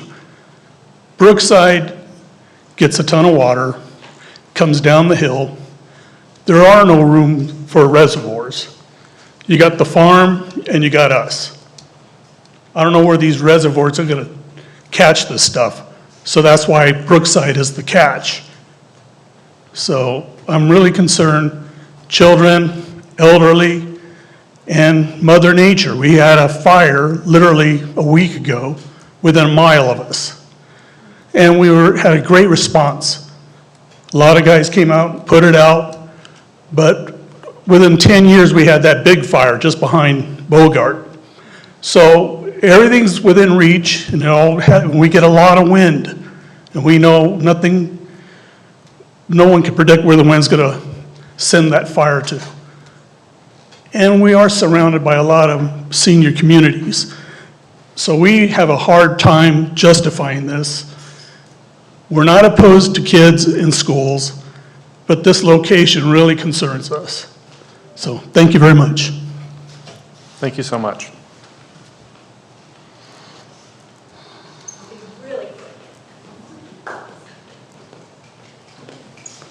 Brookside is a mess. Is the 100 million going to come from the school district, or will the county assist in that? I mean, one curb is probably about 2 feet high. There's no sidewalks. I fear for my life just driving on it. It floods, and they close it all the time, trying to figure out, I just moved here from Big Bear a couple years ago, trying to figure out the side roads and where to go to avoid Brookside. Does the school district have to do sidewalks and fixing that? And it's a mess. So the county won't help at all? Is that in the 100 million? Please. I mean, I think it's going to be 100 million just to fix the road. So part of the project, as any developer, as when they're building homes, the city, county, and other state agencies will require them to also build out the infrastructure, which is public right-of-way, streets, and so forth. The same for us. As this project moves forward, should it move forward, we would be required to mitigate and design anything that's off-site, which is path of travel, walkways, streetways, and so forth, and also mitigate the flood control for storm drains. And it's only 2 lanes. Will you have to, like, people are going to lose some of their property? Or will it go into? 'Cause that's I mean, we're not at the level of a design yet. This is conceptual in terms of what you've seen in the mitigated negative declaration. The site hasn't been designed yet or engineered, but if anything, we may have to widen streets that would be part of encroaching into the property itself, which we've seen in other projects. So again, we're not at that level yet, but we would consider that as a project moves forward. Hopefully it won't be lower in the middle. That's bad. Thank you very much. Thank you. All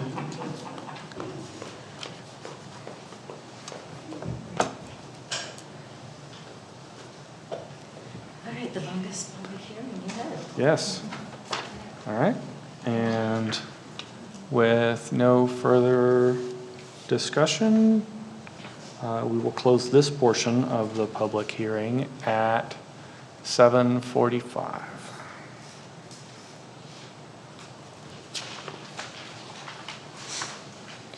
Okay. Item 15.2. Adopt Resolution 202627-05 to adopt the mitigated negative declaration for the TK-8 school project at Brookside and North Highland Springs Avenues, approving the project and delegating authority to execute a notice of determination and take other reasonably required actions. Do I hear a motion? So moved. By Lanston. I'm going to second. Second by David. Discussion. Okay. We pre-discussed. Yeah, we already had a discussion. And there's no guarantee a school's going to get there. Right. But again, having this size of a property for the price we're paying, it needs to become part of our inventory. We've had pieces of property that had gas lines, railroad tracks, Grand Canyons for flood zones. It's been ridiculous. Even our high school here, we needed to expand Beaumont Ave, but we couldn't because we found out later that Beaumont Ave is a highway and we didn't have rights to try to do an expansion. We had people here for our high school that didn't want us taking it over because we had to kick out Caltrans as eminent domain. You're never going to make any group happy. It just doesn't happen. But the piece of property and the price we're paying and no guarantee that the bond is going to pass, it's the right thing for the community now for the future. Because I'm not, just like the gentleman said, I'm not going to be around here probably when the school gets built. If it takes 20 years, because we've been sitting on the other pieces of property for 50. It could take 20 years. I'm not going to be around. But will the property be there for the district, for the kids at that time? The answer is yes. And for someone who was born and raised here, third generation, I have seen what has occurred. And it came down from, I heard people speak about coming down from Big Bear and moving out from other areas. I get it. I miss the old area. But I don't miss the chicken farms. I don't miss the flies. I don't miss them burning feathers on Thursdays. And but all that stuff had to happen at that time for that community during that time period. We're talking about something that's going to be for a time period that's in the future. So we need to have some reverence for that, but at the same time, I understand the concerns. And Brookside's a nightmare, and you're right. 123 Farms drives me crazy as well, and Grand Avenue, Brookside, Bellflower becomes a nightmare. But is 123 Farms giving jobs to our kids? Yes. Is 123 Farms bringing people into the community that are going to our fast food and our commerce? Yes. And so it's just trying to make a balance and trying to mitigate so that both sides have a conversation and come up with some kind of compromise. What that compromise will be in 10, 20 years, I don't know. But we had a gentleman, I believe it was you, sir, with the Mills Creek, and that's a great place to eat too. You talked about allowing the senior community to use its fields, use its facilities, walking trails. All that stuff could be arranged, because when we built the high school, we had those conversations with the community about the swimming pool, having it open for the community to use, having our tennis courts, our play fields. And again, we have those discussions when we come back and talk about being able to rent and share those facilities. And so that goes on all the time. What's going to happen then, I have no idea. And there's someone in our neighborhood up there that keeps going off with fireworks and explosions at night, and it freaks out all the dogs, and we got them all over the place, and I lose half a dozen chickens all the time myself. So I hear you, I understand.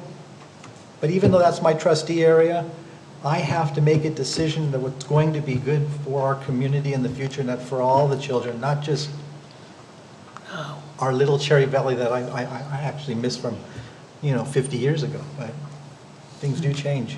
But I hear you, I really do. Also, just a thought that, there are many city agencies that have been a part of the growth of our community.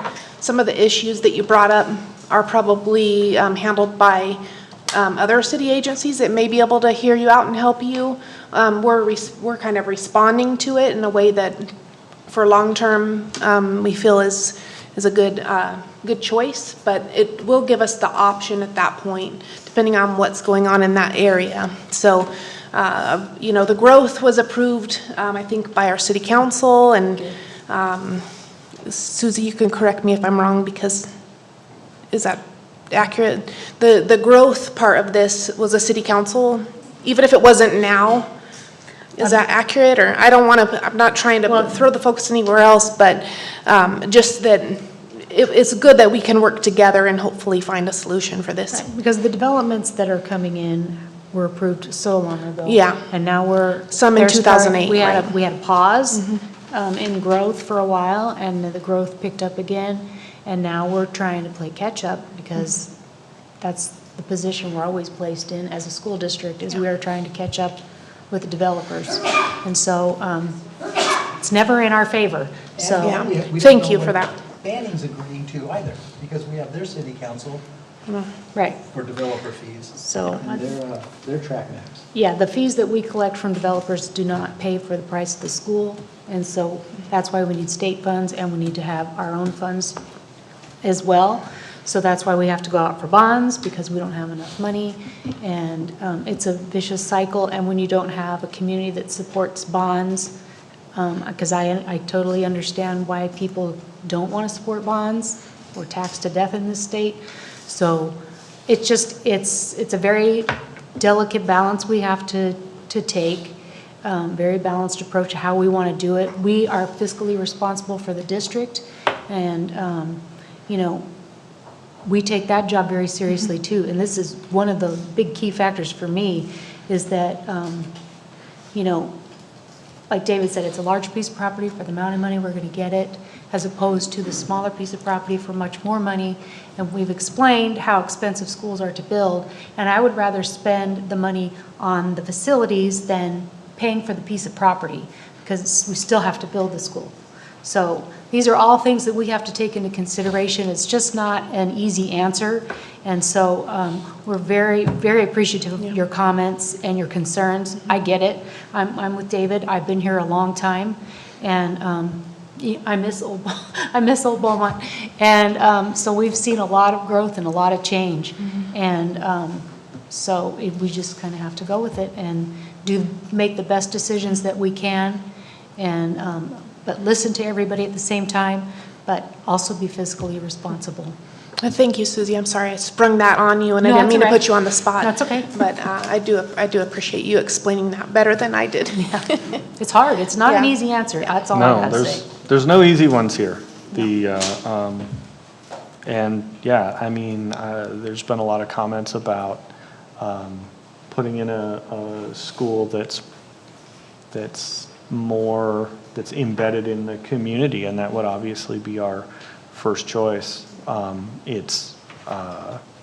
And hopefully we can still do that.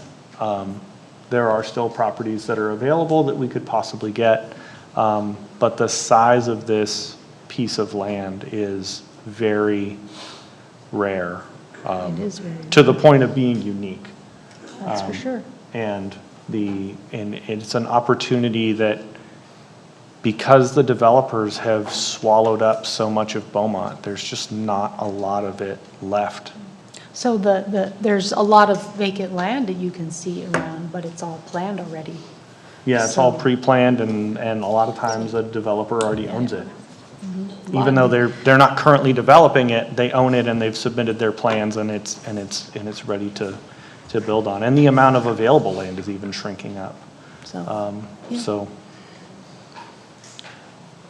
at the end of discussion, I will call for the vote. Okay.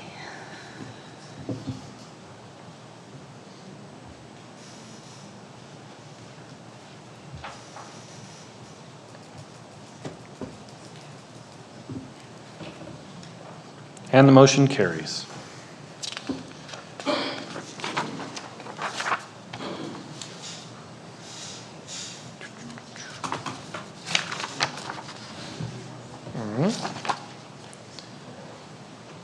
Item 15.3, we will conduct a public hearing on the mitigated negative declaration and the school site selection standards for Beaumont's Early Childhood Education Center project. Good evening again, Board of Hold on. Trustees. I need to open this. Okay. Sorry. Opened at 7:55. Go ahead, Sergio, sorry. Great, thank you, Board President Brown. This next item is similar to the first one, with there's two parts: public hearing, presentation, and also taking action on the resolution to adopt the mitigated negative declaration for the Beaumont Early Childhood Education Center. We're excited to bring this project to you. We're finally now in the process at the level where the project is being bid, and we're ready to go into construction this fall. Part of that process, in order to move forward, is to adopt the similar negative declaration, part of CEQA, that we're required to do as the project moves forward.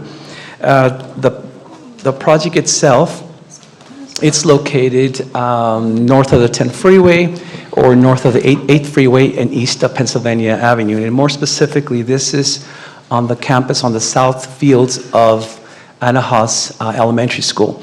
The project itself covers about 3 acres, and this is, again, as a reference here in this area, you can see where the project site is being, it's moving forward with.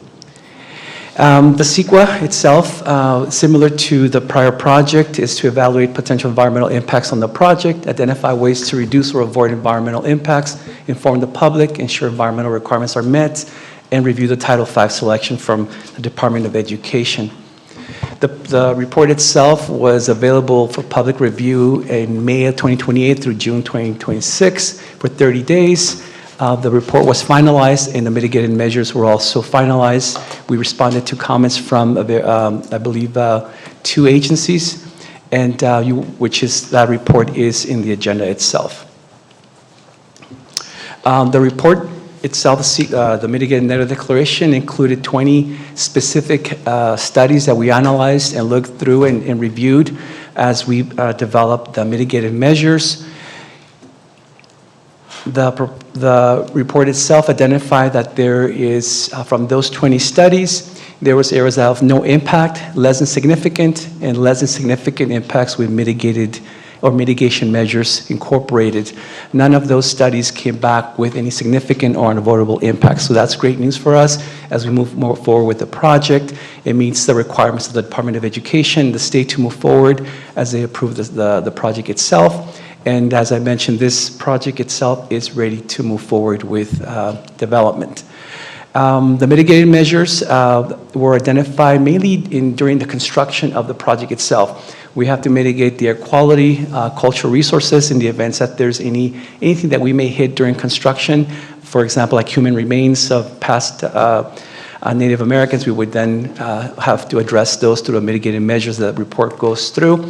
We've also, through the biological resources, we would have to also look into anything that would be of danger, like birds or any raptor service that we would have to do, anything that falls within the biological studies.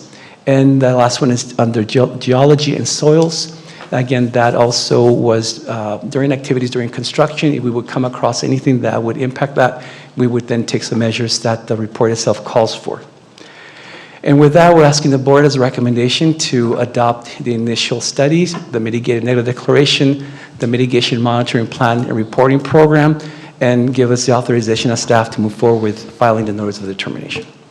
And with that, we will take questions and move forward with the public hearing. Thank you.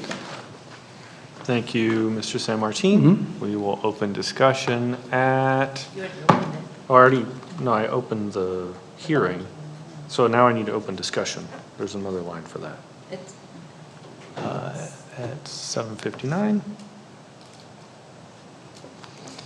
If there is any discussion.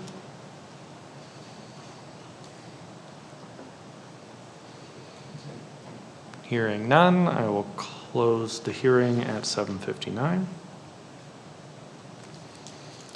And we will move on to item 15.4, adopt resolution 2026-27-06 to adopt the mitigated negative declaration for the Beaumont Early Childhood Education Center, approving the project and delegating authority to execute a notice of determination and take other reasonably required actions. Do I hear a motion?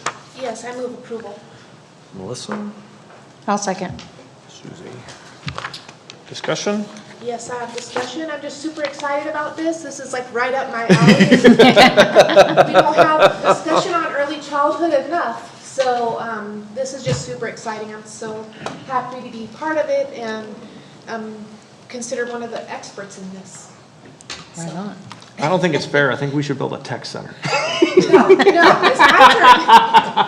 So, yeah, this is exciting. I love it when early childhood is considered, and especially our special ed students. So this is way cool, and that's my comment. Thank you, Melissa.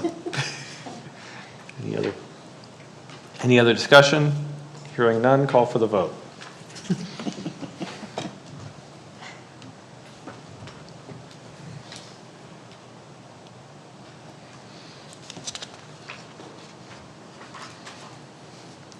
All right, and the motion carries. Double check. Yep, okay. And then item 16.1. Receive a report from the California School Employees Association and its chapter 351. Do we have a representative? Okay. Item 16.2, receive a report from the Beaumont Teachers Association. Hello. Hello. Hello, Board President Brown, board members, Superintendent Kakish, Cabinet, and staff. Julio Martinez here with our first report for the 26-27 school year. So I want to start by thanking our BTA Treasurer, Shauna Keels. She came and gave you a summer update last month. And I believe it's really important to highlight the many good things that our members are accomplishing during the June and July months. We have members involved with conferences and summer school and summer programs, and of course we can't forget our 197-day staff here. We are eager for an exciting year. although I'm sure there's going to be challenges coming. So I want to start by picking up where I left off on May 26th report, to reemphasize the 5 areas that BTA is going to be looking and addressing throughout the year. And that includes classroom safety, the PLC and curriculum implementation, site conditions, the TKK program, and special education. Many of the concerns in these areas remain unaddressed or at least unresolved. So BTA plans to continue with our membership collaboration with our members to discuss these concerns with Cabinet. And of course, I'll be summarizing those discussions in my board reports, and perhaps you might be visited by some members with their comments as well in the future. BTA negotiations will most likely be meeting with the district probably at the end of September, maybe beginning of October. So stay tuned for our sunshine proposals. I'm already coordinating with Superintendent Kakish with our every other month president and superintendent meeting. I believe our first one's at the end of the month. We're also coordinating the superintendent's site visits or listening tours, and those are being coordinated now with her office. And I look forward to a productive year, productive discussions, collaboration, of course, and really some progress as we go forward. Let's see, what else? We've got also meetings being scheduled with Assistant Superintendent Castillo and CBO San Martin coming up next week. And I believe Dr. Brown's coming up either at the end of the month, perhaps in September, early September. Just a couple more things. This Thursday, the 13th, BTA and the district will be meeting with our mediator. We are at a level 3 mediation meeting concerning our grievance. So we'll come back and let you know how that goes after that. And lastly, I do want to thank the Benefits Department, particularly Starla Parker, for inviting the association to participate in the upcoming health fair. She's offered BTA to come by and have a booth. And I think it's an excellent opportunity for the members, so I'm really looking forward to that, and I really want to thank those that were responsible for making that happen. Right, and that concludes my report. Thank you. One sec. You said 5 issues you're going to focus on. I heard safety and security, PLC, TKK, special ed. What was the other one? Site conditions. Site conditions. Site conditions. Thank you. All right, appreciate that, and welcome aboard, student member. Thank you, because I didn't catch PLC.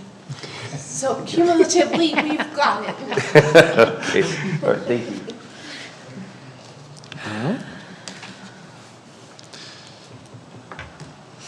Item 16.3, receive a report from Beaumont Administrators Confidential and Management Employees Group. Mr. Huddock. Good evening, Board President Brown, Board members, Superintendent Kakish, and Cabinet members. First and foremost, I would like to welcome our newest member. So congratulations. One more big round of applause for you. So congrats on this new accomplishment that you have. Students have been in the classrooms for 4 days now. It's super exciting to be on campus. You get to see the buzz and the energy within the hallways and the camaraderie being built in the classrooms. So that's always a very exciting time to see and to be a part of in that month of August. So we're super excited for that. I also want to extend my gratitude to all the departments. 60 days is a very short window for summer to get major projects done, and our teams, all together, all of them, came together and they accomplished those goals to make sure that our sites are ready on day one. So huge shout out to every department within our district to support that mission and that goal. I also want to congratulate Christy, Victoria, and Rosanna for their new appointments or their new positions within BACME. I'm sure they're going to have a lasting impact with all of our initiatives and goals, so I want to thank them and welcome to the team. And that is all I have, so thank you for your time and have a good evening. Thank you. Thank you, Mr. Huddock. Ms. Davila is still here too. Ms. Davila. We have all our student board members. Oh, sorry. Yeah.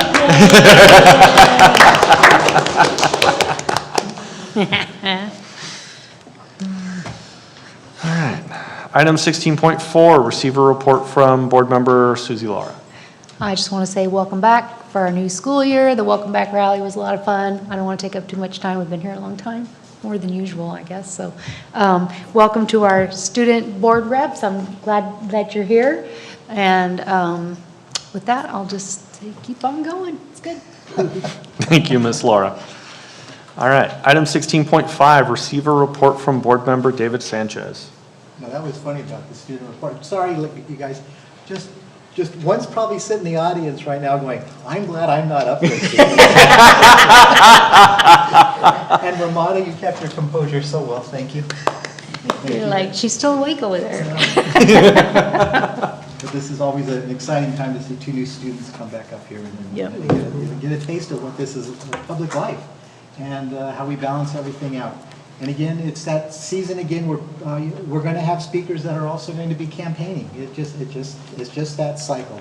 And what's really nice that people get to, not really nice I should say, but the campaigning part, it's always going to be, this is what I'm going to do, this is what I'm going to do, but then they get on the board and find out, oh, wait a minute, I can't do any of that with two other people voting for me, or voting with me. So it's a unique situation getting on a board of trustees, because all the me's during campaign mean absolutely nothing when you're on a board and you have to collaborate and have communication and come to compromises.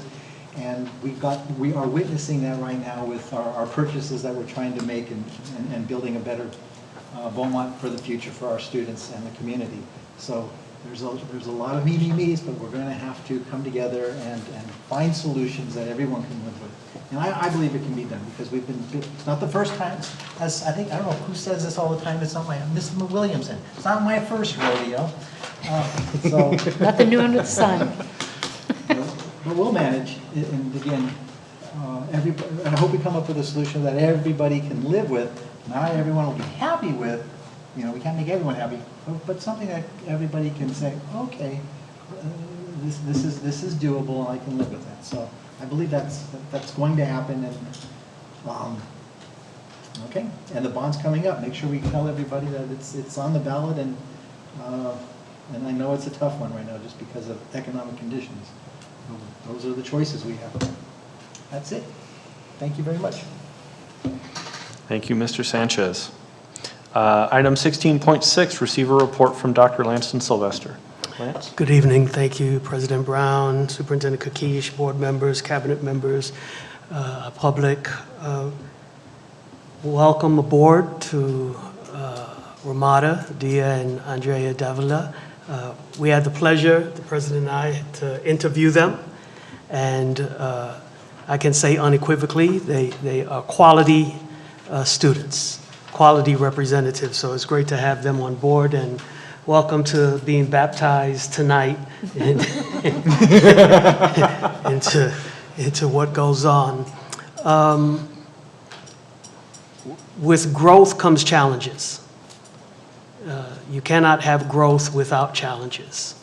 And leadership, quality leadership deals with those challenges. It is said that the pessimist complains about the wind, the optimist expects the wind to change, but the leader adjusts the sails.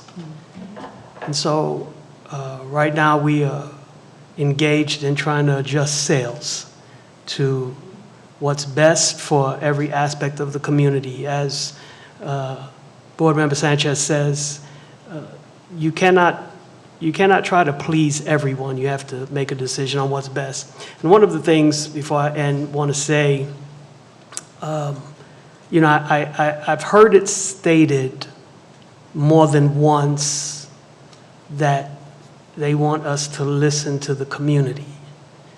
And I want to say unambiguously, this board listens to the community.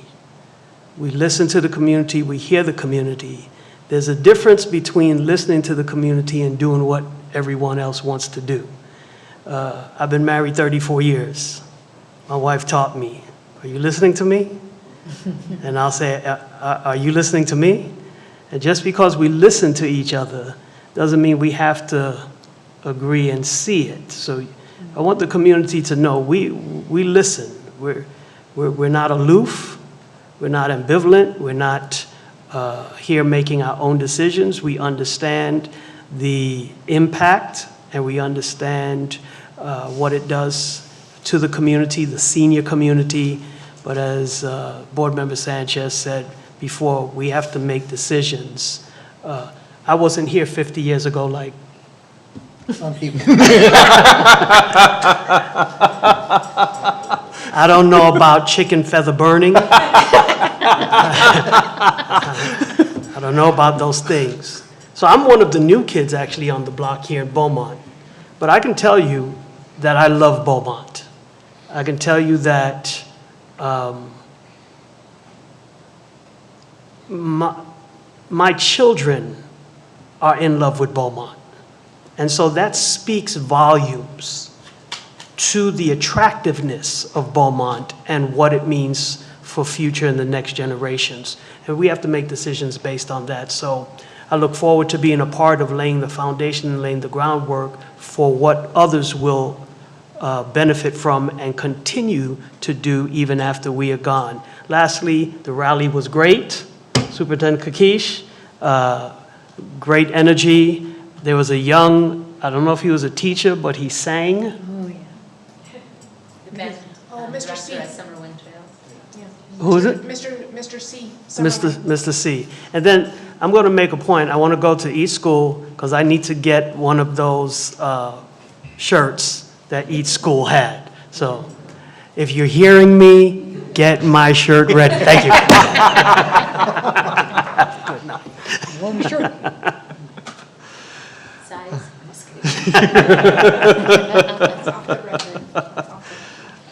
All right, thank you, Dr. Sylvester. Item 16.7, receiver report from board member Melissa Williamson. All right, good evening, everyone. Thank you for hanging in there. It's a privilege to be part of challenging situations and to be able to make complicated decisions. And if there's anything I've learned throughout my career in education is that during these times is when we grow the most, we learn the most, and we do better because of it. And so, these things are so heavy, but I like to keep my mind on the fact that, we're heading up, and I think that we're doing good work here. I have so many notes here. I'll try to be quick, but the welcome back rally, I like to observe people and just the energy and then the comments from staff and everything. It's unreal. I have to be really careful with my scheduling and things that I attend during work, but this is always a priority, starting off the year with one of the best school districts in Southern California, or in California. It is very unique, and it's an honor to do that. I have students in the district, and my daughter's a freshman this year, and I'm not sure who's more nervous, her or me, but the freshman orientation was so good, and she was able to really ease into it with that. And so I just want to acknowledge all the work that the high school puts into making sure the freshmen are ready to start, and just my personal experience with that, seeing her navigate the Beaumont High, which is just super huge and scary for someone just starting. And so I appreciate that. And I love being down here with the student board members. So I'm happy to be right next to you, and I'll be here if you need a silent cheer or if you have a question or get stuck. So item 14.1 was the variable term waiver, and I apologize for not being prepared with my comment as the item was presented.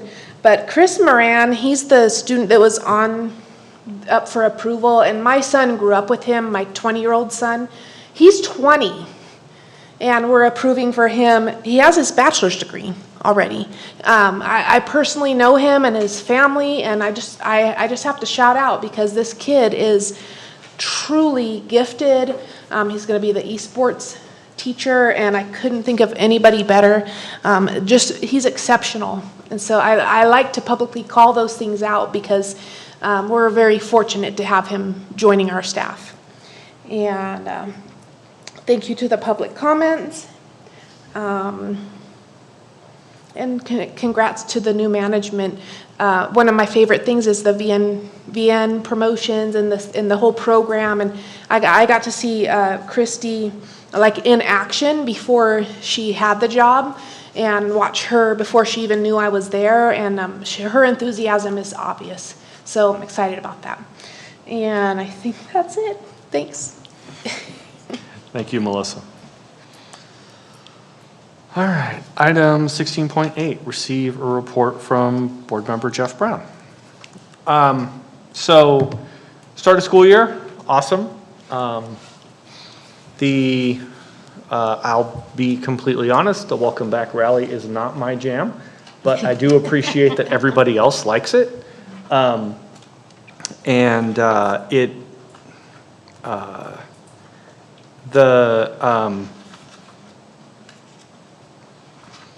I was thinking about all of the comments that everybody else was making that was kind of talking about some of the stuff that I wanted to talk about, so I don't really want to rehash that. I would like to agree with Dr. Sylvester, and I'd like to agree with everybody's comments about the progress of Beaumont and how we really can't halt that. Like, we don't have the ability to do that. The home builds have all been approved. Everything is like, we just have to try to plan for the kids. And I understand that this is a big issue for a lot of people in the community, but for me, and I believe for the other 4 people up here based on my experience with them, I love this community, but I sit here for the kids. I don't sit here for anything else. So if it's the best thing for the kids, then that's what we're up here to talk about. And those are the decisions we're up here to make. Everybody else said everything else I wanted to say, except for that one little bit, and I'm sure I said that on their behalf too, because we've all had this discussion. All 5 of us have talked about what draws us to this, and all of us have said the same thing. We're here for the kids. We're here for the kids of Beaumont. And so if the kids of Beaumont need a school, and that's where we can get a piece of property large enough to have a multiple use, like, we have a lot of options for that piece of land. Like, we are planning for a TK8, and, you know, maybe somebody wants to slap my hand for saying this out loud. We're, you know, until it comes time to approve the final plans, we could build anything there. I know this community is chomping at the bit for something like a high school. It's a big enough piece of land. It's maybe not the greatest place in the community to put it, but we could put a STEM unit there. We could put stuff there. And so I just want to make sure that, and it's very important, it was very important for me that everyone understand that this is a long-term project. This is a down-the-road project. But we can't let somebody else have that piece of land. We have to have it for our kids and for our future. So, but thank you, everyone, and welcome to both of the student board members. We will appreciate working with you for the whole year. Yes. With that, I will start item 17.1, which we will not adjourn to closed session. We completed closed session. So we will go to item 20.1, and I will call for a motion to adjourn the meeting. So moved. Second.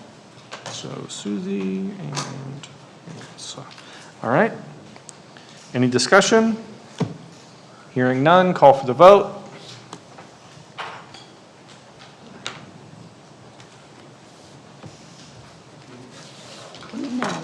And the motion carries. This meeting is adjourned at 8:21.